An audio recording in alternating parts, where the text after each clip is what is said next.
Olá pessoal, boa noite. Aqui é a jornalista Elisa Robson de Brasília. Hoje, 24 de outubro de 2021, agora 19h45 da noite. Então, enquanto o pessoal vai chegando aí para nossa live aqui na página do Facebook, jornalista Elisa Robson, vamos fazer uma introdução, já responder algumas perguntas hoje que muita gente está querendo saber sobre desde o destino, né? Do Elpodio Carvajal agora, neste momento, se ele foi para os Estados Unidos, se ele não foi, quando ele irá, o que aconteceu, e também as novas revelações aí que estão repercutindo nos países da América do Sul, né, gente? Eu trouxe aí, então, aí coloquei no nosso título hoje sobre o Paraguai, né, o relacionamento, o que o Elpodio Carvajal trouxe a respeito do Paraguai, e temos que dar uma olhada aí nas conexões que foram feitas, né, algum tempo atrás aí em relação à nossa Itaipu binacional, importantíssima para o nosso país, e o desfalque que também foi feito aqui para nós, tá, gente? Então nós vamos entender isso agora. Sejam todos bem-vindos, boa noite, já está chegando bastante gente. Vamos lá, gente, vamos lá. Antes da gente entrar então no assunto que está no título da live, sobre o Elpodio Carvajal especificamente, gente, o que está acontecendo? A extradição dele estava marcada para este sábado agora para os Estados Unidos e houve um adiamento, né? Então está prevista agora está previsto que ele seja enviado para os Estados Unidos no dia 29, na sexta-feira. Então essa é a previsão da Justiça Espanhola. Esse adiamento, pelo menos o que foi dado como explicação oficial, se deu em função de uma alteração lá do processo administrativo que precisou ser corrigido. Mas tem dois detalhes aí, há dois detalhes interessantes. O fato de terem adiado por mais uma semana está permitindo, então, que Elpodio Carvajal volte a ter audiência com a Justiça Espanhola na terça e na quarta-feira. Na quarta-feira, há uma expectativa de que ele entregue provas sobre toda a transação que foi feita com o Podemos da Espanha, que é o PT de lá. Então, há uma expectativa que ele entregue para a Justiça Espanhola numa possível audiência na quarta-feira, antes dele ir para os Estados Unidos. O que interessa bastante, tá, gente? A Justiça Espanhola é a entrega dessas novas provas aí.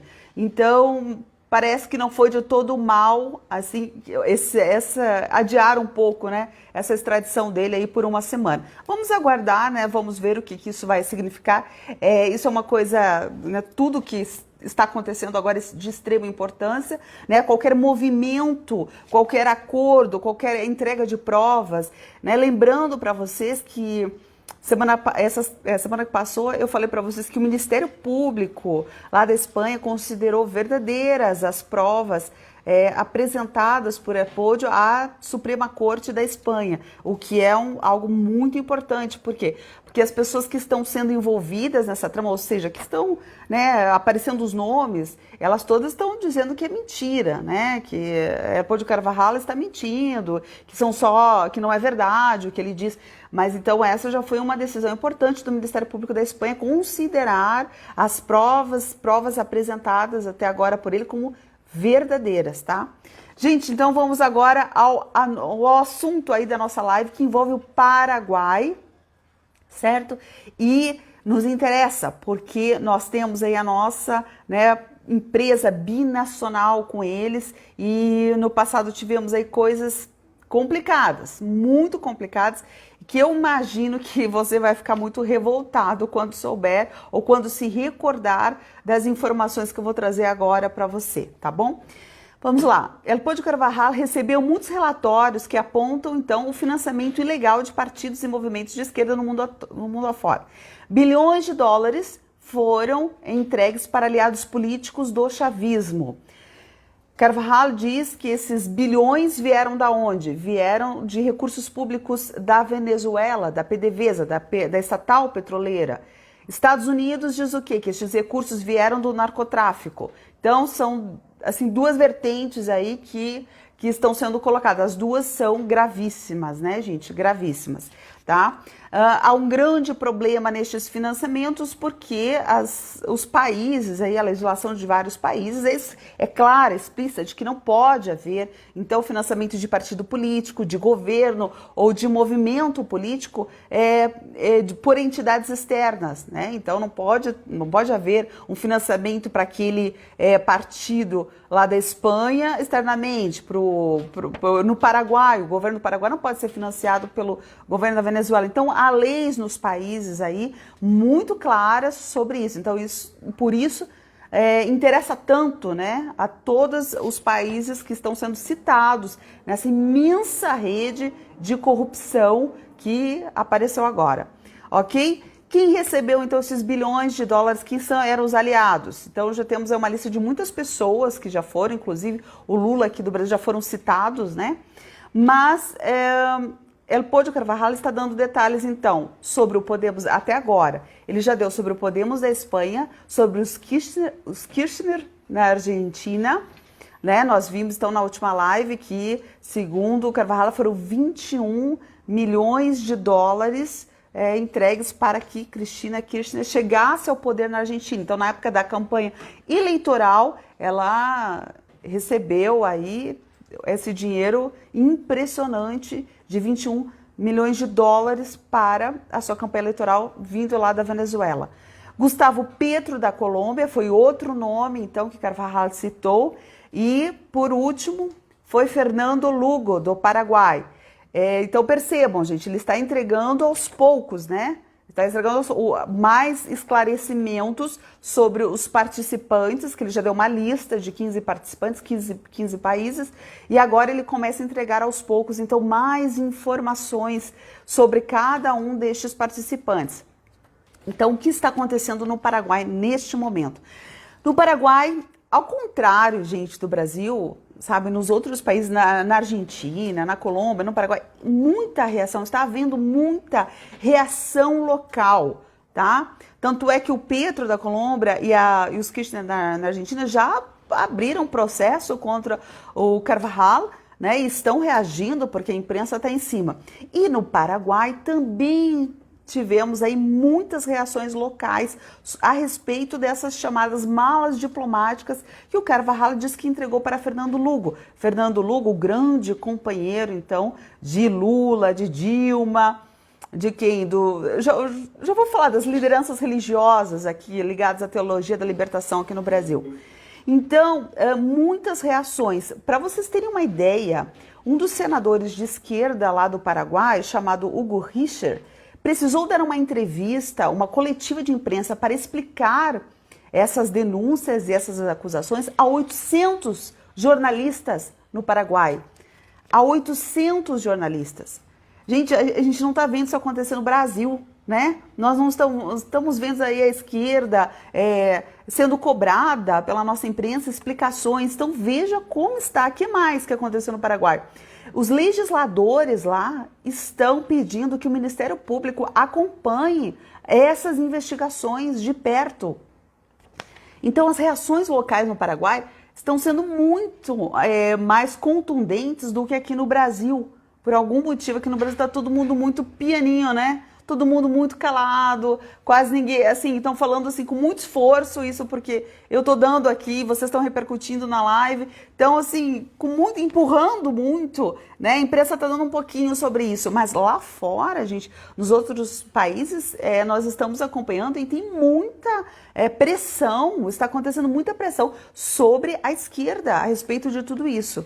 Tá? Veja só, uma outra pessoa que foi cobrada lá no Paraguai, Lopes Perito, Manuel Lopes Perito.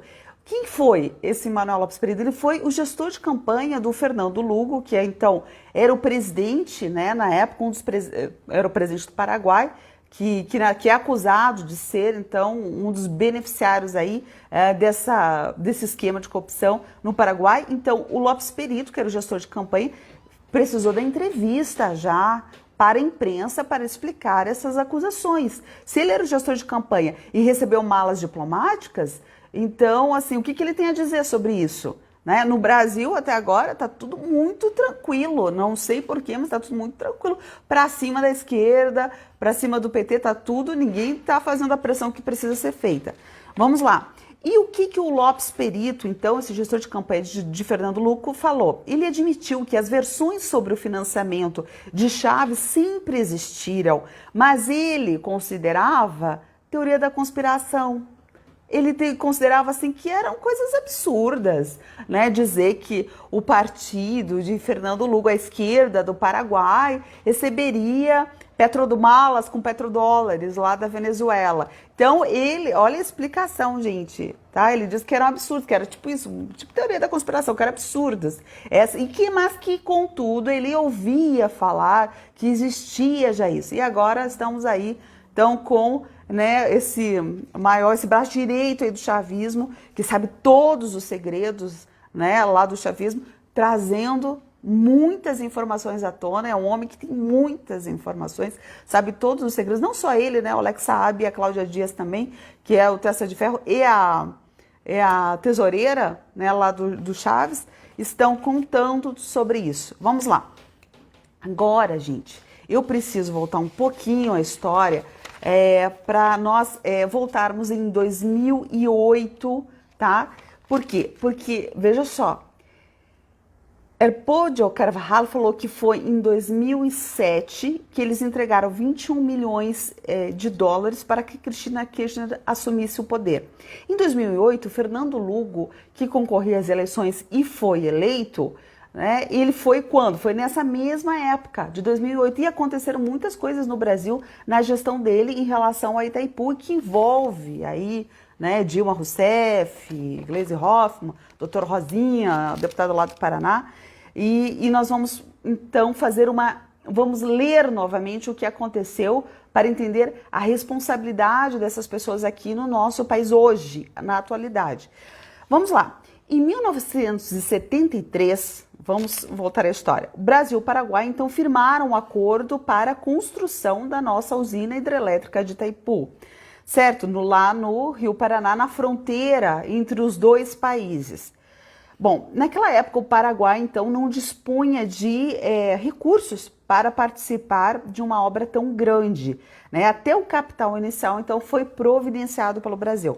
O Brasil encabeçou todas as etapas da construção da nossa empresa binacional, que nunca foi superada, então em volume de energia produzida, algo gigantesco, certo?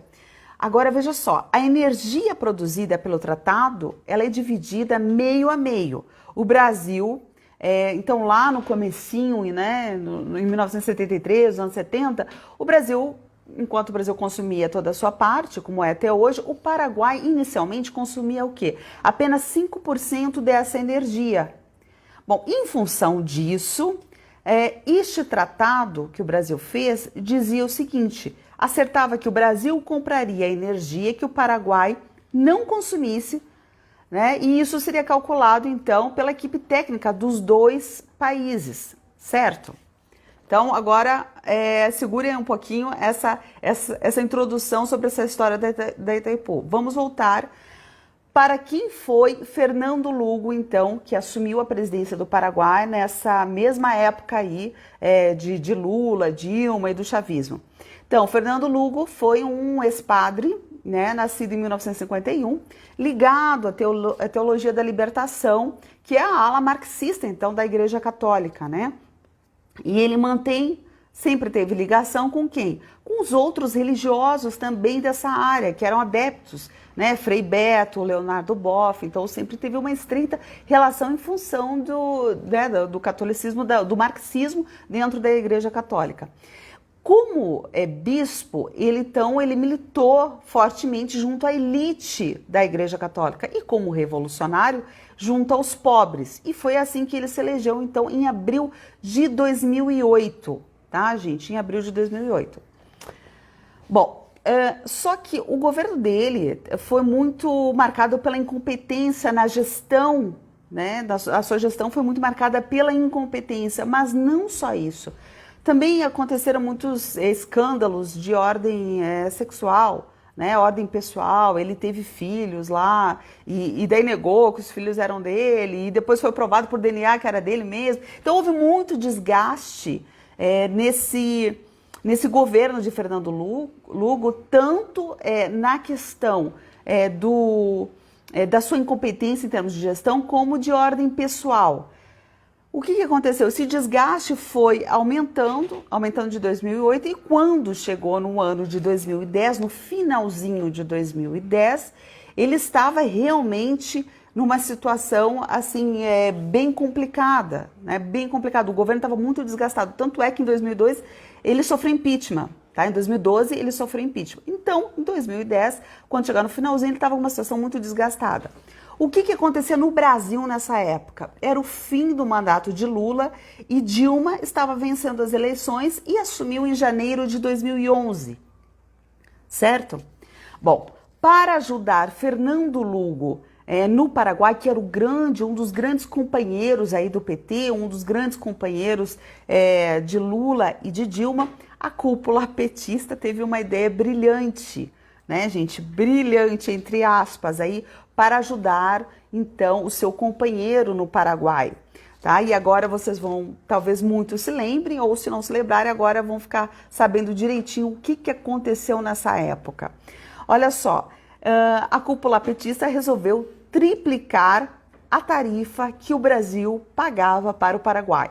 Então, vocês lembram que no início, o tratado do Brasil com o Paraguai dizia o quê? E acertava que o Brasil compraria a energia, né, excedente, que o Paraguai não consumisse. Em 2011, quando a Dilma assumiu, foi feito uma manobra absurda aí para triplicar o valor. Então, os repasses que nós fazíamos para o Paraguai era da ordem de 120 milhões de dólares. Certo? Quando o governo Dilma resolveu triplicar a tarifa que o Brasil pagava para o Paraguai, para fortalecer, entre aspas, Fernando Lugo, nós passamos a entregar para o Paraguai 360 milhões de dólares. Tá? Como que aconteceu, então, essa entrega? Dilma assumiu em janeiro, no dia 6 de abril, a Câmara dos Deputados, sob a relatoria do Dr. Rosinha do PT, que era deputado federal, fez o quê? Aprovou, então, que se triplicasse o valor que nós mesmos, né, nós cidadãos, esse dinheiro não saiu da caixinha do PT, nós cidadãos pagássemos, então, para o Paraguai, triplicássemos o valor que nós estávamos pagando para o Paraguai. No dia 11 de maio de 2011, então, como isso precisava ser aprovado pela Câmara e pelo Senado, foi parar no Senado, defendido por quem? Por Gleisi Hoffmann. Então, gente, Dilma não poderia tomar essa decisão sozinha, né? Ela contou, então, com o apoio do nosso Congresso, que aprovou, então, que se triplicasse esse valor imenso, absurdo, que nós pagamos até agora. E eu vou dizer quanto que isso significa o valor. Daqui a pouco eu já explico para vocês o valor, quanto que isso significa para o bolso do país. Então, aprovaram, então, Gleisi Hoffmann no Senado. Quem era o presidente da Câmara na época era Marco Maia, que acabou caindo, então, na Lava Jato. E quem era presidente do Senado era o José Sarney. Então, eles aprovaram esse valor, que se triplicasse o dinheiro que nós enviávamos para o Paraguai, fazendo caridade, como sempre, com o chapéu dos outros, né? Porque esse dinheiro não veio, então, repito, da caixinha do PT, veio do nosso bolso, do contribuinte, ok? Em junho, então, em abril, a Câmara aprovou. Em maio, o Senado aprovou. Em junho, a Dilma viajou para o Paraguai para entregar o presente de 360 milhões ao ano que o Brasil passaria a pagar para o Paraguai, certo? Não adiantou muito no sentido de que em 2012 Fernando Lugo acabou sofrendo impeachment, né, e deixou o poder.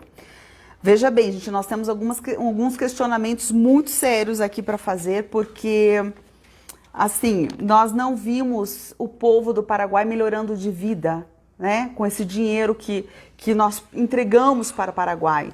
Então, esse dinheiro não foi para o povo. Para onde foi esse dinheiro? Né? Para onde?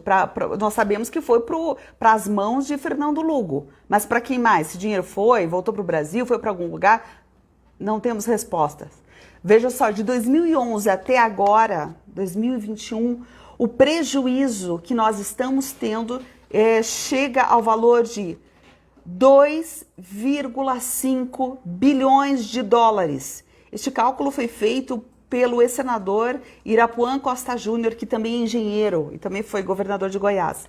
Então, o cálculo que ele fez é de que de 2011 até agora nós temos um prejuízo de 2,5 bilhões. Estamos tomando um prejuízo, né?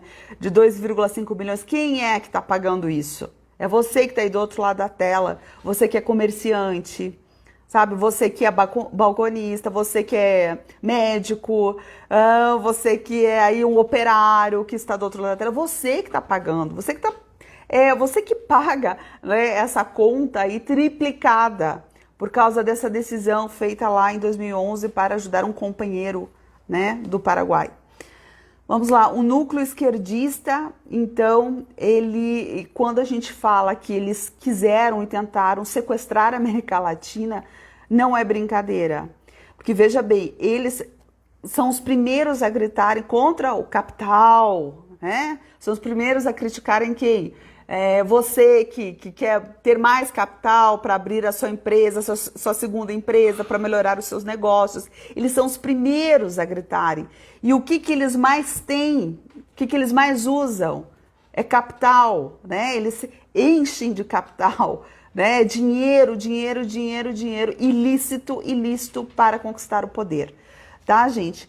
Então, esse dinheiro não melhorou as condições do povo paraguaio. Para onde foi esse dinheiro? É a mesma pergunta e eu ainda vou fazer uma live específica sobre o caso de Evo Morales, que também aparece, segundo a lista do Elpidio Carvajal, como um dos beneficiários de todo esse esquema. E nós temos que falar de Evo Morales da Bolívia, porque Lula entregou, né? Nós temos uma refinaria que foi dada de graça para eles, a troco de quê?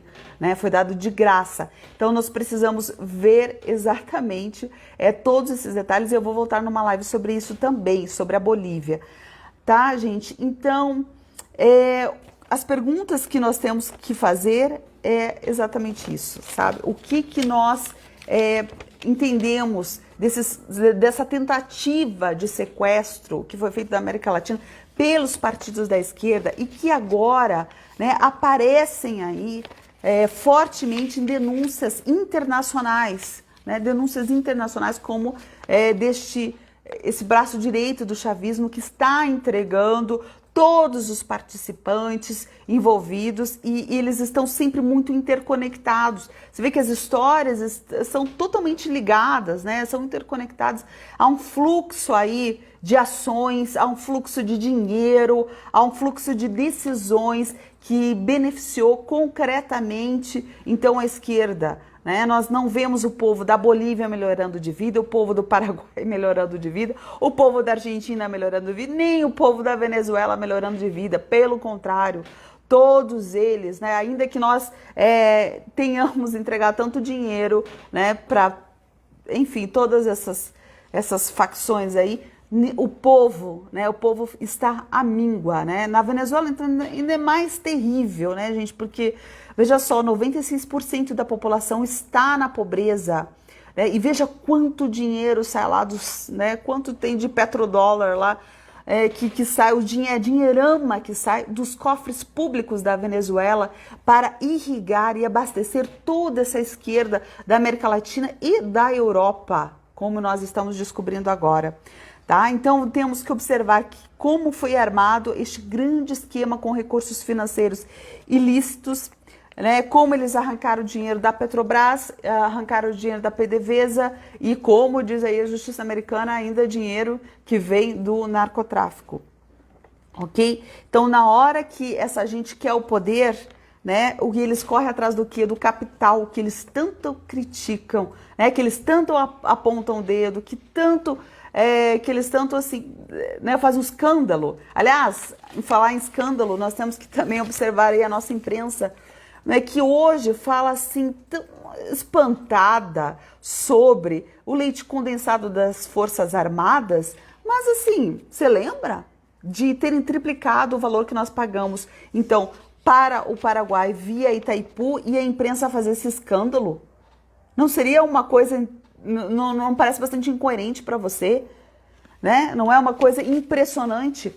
Ah, agora tem uma informação assim boa, sabe? Uma notícia boa para dar para vocês, que é o seguinte: essa questão aí da Itaipu, esse tratado da Itaipu, que foi feito em 1973, ele prevê uma revisão desse contrato em 50 anos. Isso vai dar quando? 2023. Então, gente, nós precisamos do quê? 2023, vamos ter, antes disso, né, em 2022, vamos ter uma chance de colocarmos novos deputados, novos senadores, pessoas que observem, que cuidem do nosso país. Então, eu sei que eu tenho pessoas lá do Rio Grande do Sul, pessoas lá de Manaus, lá de Roraima, eu tenho pessoas do Brasil todo que me assistem. Então, gente, vamos pensar sobre isso, sobre parlamentares, sobre deputados, sobre senadores que possam entrar então em 2023 e observar coisas como essa, que nós temos um tratado que segundo, né, enfim, o que foi acordado em 2023, 50 anos, isso poderá ser revisto. E aí nós temos então uma janela de oportunidade para mudar coisas como essa. Né, como esse contrato aí da Itaipu, onde nós estamos pagando de forma triplicada já há muitos anos, estamos levando um prejuízo gigantesco, né, e nós, do nosso bolso é que está saindo, porque não existe mágica, ao contrário do que a esquerda vende, né, que é gratuito, que é tudo gratuito, saúde, educação, não existe nada disso, nós pagamos, alguém paga isso, né, então eles fazem o quê? Eles fazem como é que se diz? Cortesia, né? Com o chapéu alheio, porque somos nós que pagamos, são eles que pagam, não é o PT que paga, somos nós. Então, gente, em 2023 está previsto, então, uma revisão deste tratado da Itaipu. Então, é uma janela de oportunidade para mudar isto, pararmos de pagarmos de forma triplicada aí a nossa conta de luz, por exemplo. Mas, para isso, nós precisamos o quê? Nas próximas eleições, olhar aí para ver se, sabe, se temos assim candidatos ou deputados ou senadores que tenham mais lucidez, que enxerguem melhor, né, o que está acontecendo no Brasil, o que vai acontecer e onde estão as janelas de oportunidade para melhorarmos as nossas condições, defendermos a nossa soberania, defendermos o nosso país, as nossas, né, estancarmos aí todos estes prejuízos que os governos de esquerda deram para o nosso país, assim como estão dando aí para, né, a América Latina toda. Então, temos neste momento aí uma informação, mais uma informação importante, tá? Que devemos levar em conta e carregarmos aqui, ó, gente, não podemos esquecer, carregarmos aqui nas próximas eleições. Tá bom, gente? Então era esse o recado que eu queria dar. Só voltando para aqui, chegou ainda, Elpidio Carvajal deve ser extraditado. Então, há uma previsão para sexta-feira agora, né? Porque ele ainda deve entregar mais provas sobre outros nomes aí durante essa semana lá para a Justiça da Espanha. E nós vamos continuar acompanhando. Também vou preparar live sobre os outros países aí da América Latina que estão envolvidos aí e o quanto eles tiveram ligação então com a esquerda do Brasil, tá, gente? E tem mais informações, nossa, tem bastante coisa. Teve uma decisão, veja só, que Elpidio Carvajal falou o seguinte, que como que eram feitas essas entregas, então, ilegais, né, de recursos vindos lá da Venezuela, por meio do sistema diplomático da Venezuela, por meio das embaixadas, né? O Brasil, em 2019, por meio do ministro Ernesto Araújo, solicitou que os representantes, então diplomatas da Venezuela que aqui estavam no Brasil, voltassem para a Venezuela. E o que aconteceu? A imprensa fez um escândalo, né? Eu lembro da manchete do Globo falando assim: ah, meu Deus, em plena pandemia, Brasil, Ministério das Relações Exteriores querem mandar de volta os diplomatas aí da Venezuela que estão aqui no nosso país. Gente, agora nós estamos vendo, né, que El Pollo Carvajal está dizendo com todas as letras que como eram feitos esses repasses ilegais para alimentar os partidos de esquerda nos países, inclusive no Brasil, via diplomatas. O STF barrou, sabe? Foi o STF que decidiu que então que esses diplomatas não deveriam voltar para a Venezuela. Mas isso é assunto então para minha próxima live, onde vou falar também aí da questão da Bolívia, tá? Que agora foi citada por El Pollo Carvajal, tá? Assim como da Colômbia. Tá bom, gente? Obrigada então pela audiência de vocês e Deus abençoe cada um de vocês. Boa semana.